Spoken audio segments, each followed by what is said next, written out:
এবারের নির্বাচন বিভিন্ন দিক থেকে একটি ব্যতিক্রমী নির্বাচন। আমার ধারণা অনুযায়ী 5টি কারণে এইবারের নির্বাচন পূর্বের সকল নির্বাচন থেকে ভিন্ন হবে।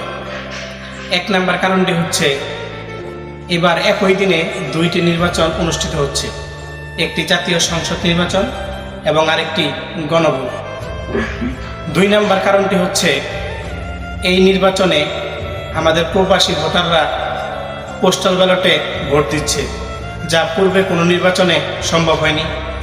3 নম্বর কারণটি হচ্ছে, এইবারের নির্বাচনে জামায়াতে ইসলামী পূর্বের সকল নির্বাচনের চেয়ে ভালো অবস্থানে রয়েছে। 4 নম্বর কারণটি হচ্ছে, এইবারের নির্বাচনে বাংলাদেশের একটি বড় রাজনৈতিক দল বাংলাদেশ আওয়ামী লীগকে অন্যায়ভাবে জোরপূর্বক নির্বাচনের বাইরে রাখা হয়েছে। 5 নম্বর এবং সর্বশেষ কারণটি হচ্ছে, এই নির্বাচনে প্রচারপত্র, ব্যানার, ফেস্টুন খুবই কম, যার কারণে জনগণের মধ্যে নির্বাচনী সেরকম কোনো আমেজ নেই।